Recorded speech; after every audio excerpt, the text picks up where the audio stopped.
Well, like you, I will never forget those early days in 2010. As many of you were probably struggling to stay alive and to help other people stay alive. In Boston, where I come from, there was an outpouring of emotion and donations from people from all walks of life. In fact, the donations came from all over the country. Bill Clinton actually claimed that over half of Americans gave to help Haiti. But many of us have asked, where did that money go? At the same time as the donations were pouring in, the UN was marshaling pledges for Haiti from foreign countries and institutions like the World Bank. The aid money was to be managed by the Interim Haiti Reconstruction Commission that was set up by the donor nations and was co-chaired by Bill Clinton and President Preval. Of the commission's 36 members, however, less than half were Haitian. So Haitians never had the majority vote on how the aid money would be spent. So where did the money go? Well, as we all know too well, that emergency funding did not go to the Haitian government, and it did not go to Haitian-led organizations, which got less than 1% of it. Sadly, what happened in Haiti after the earthquake has happened repeatedly all over the world. Private philanthropy and foreign aid have often perpetuated old colonial and imperialist power imbalances. Well-meaning donors contribute to organizations based in their own countries, which impose their ideas and ways of doing things on disempowered people.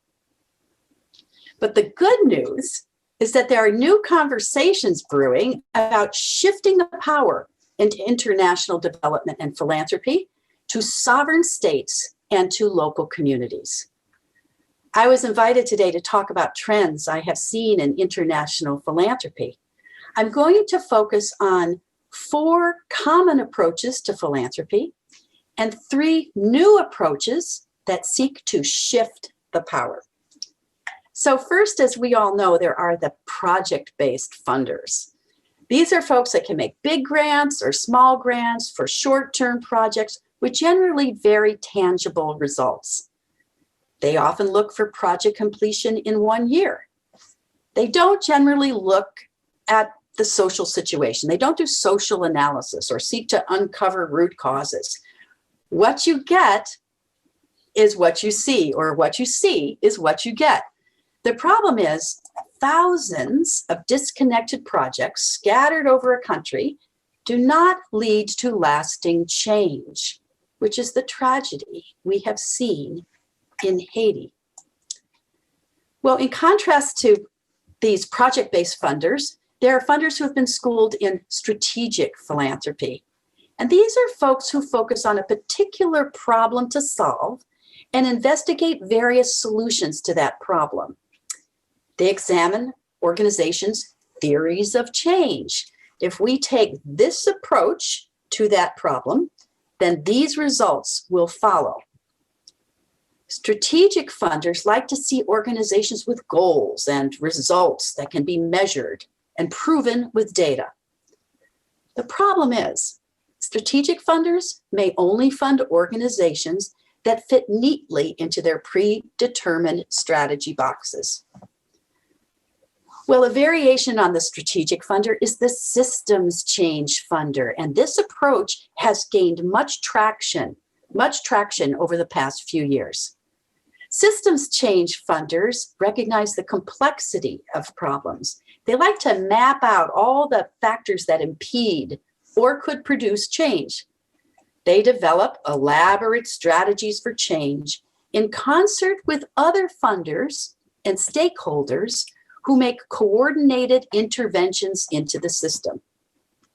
The problem is, systems change approaches tend to require a lot of funding. They also can be viewed as employing a top-down strategy, a socially engineered approach, unless the local community is involved from the very beginning. Another strategy requiring a lot of resources is to fund innovation. Innovation funders like to support the development and testing of new ideas to solve problems. Their motto is, we can't solve tomorrow's problems with today's ideas. They tend to have business backgrounds and fund social entrepreneurs, people who start new ventures for profit or not for profit with a social purpose in mind. They like to replicate successful innovation in multiple contexts. And sometimes they create contests, awarding $1 million prize to the innovator with the most promising concept. The problem with this approach, or the problems with this approach, are a one-size innovation doesn't always fit all contexts. And who gets to decide who gets the prize? Well, what's fairly new and good news for all of us here is that there's a groundswell of voices urging funders to do things differently than I have just described, and to shift power to grantees, especially to local leaders. For instance, there are calls for more trust-based funders.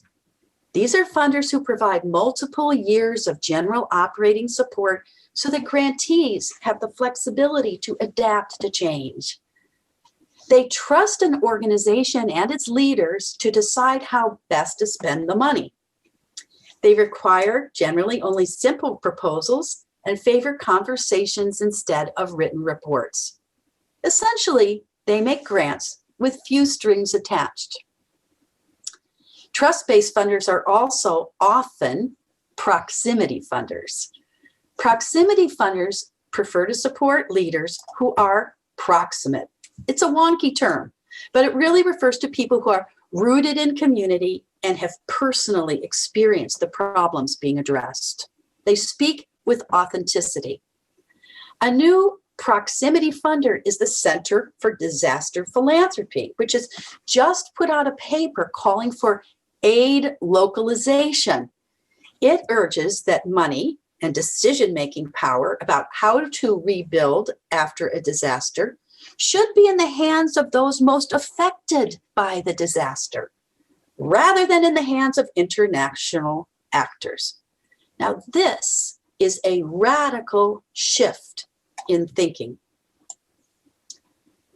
What difference would it have made in Haiti if international philanthropy and aid organizations had taken the approach of trust-based funding and proximity funding over the past 10 years?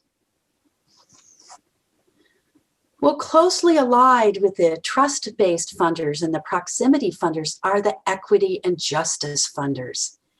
These are the ones who ask, who holds the decision-making power here? And who holds the economic resources?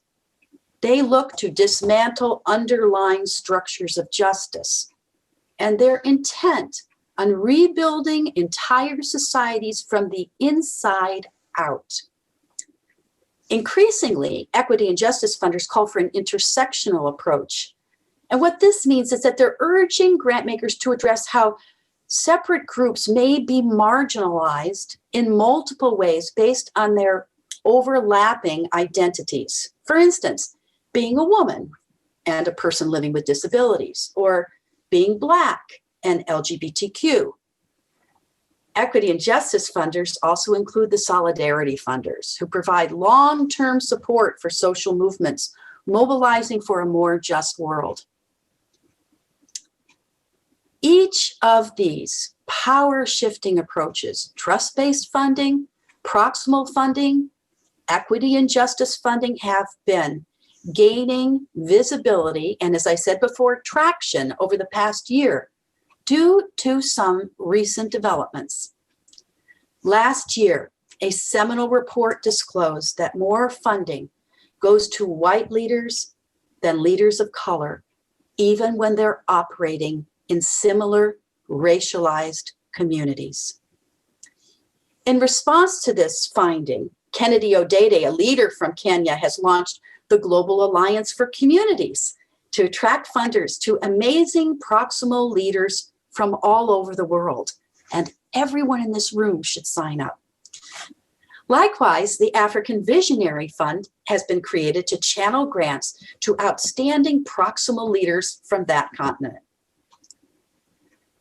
Well, another groundbreaking development occurred in the last 2 or 3 years when Edgar Villanueva published his book, Decolonizing Wealth. His book points out that much of the money used by philanthropic institutions was originally tied to the colonial expropriation of land and resources and was accumulated off the backs of enslaved peoples. His new Liberated Capital Fund calls for reparations.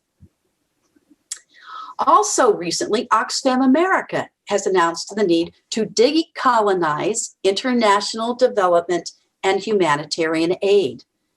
The aid industry, it argues, has clung to control in massive amounts of funding. Just like the racist colonizers before them, humanitarian agencies have too often acted as if they are coming to save conquered peoples from themselves. In addition, the murder of George Floyd last summer and many other Black citizens by police has prompted a deep examination of America's racial history. Americans, many of them, not all, but many, are becoming more aware that structural racism is perpetuated by our foreign policy, by our overseas investment and trade, and even by our global philanthropy.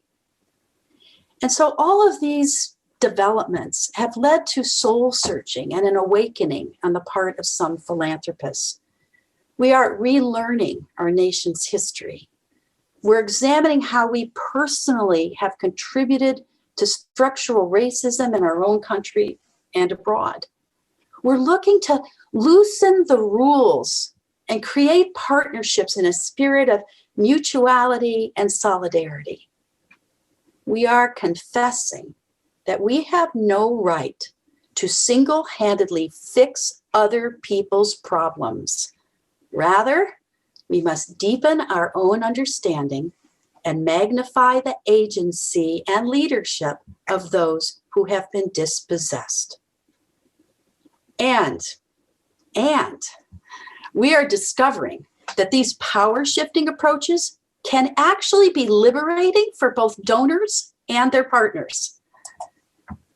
You may be familiar with a profound quote by the Australian Aboriginal activist Lila Watson. She explains that shifting the power starts with shifting one's mindset. She said, if you have come here to help me, you are wasting your time. But if you have come because your liberation is bound up with mine, then let us work together. Thank you for the privilege of sharing my observations with you today, and I hope to hear yours in a little while. I look forward to more decades of working together for our mutual liberation and for a more just and equitable Haiti. Thank you.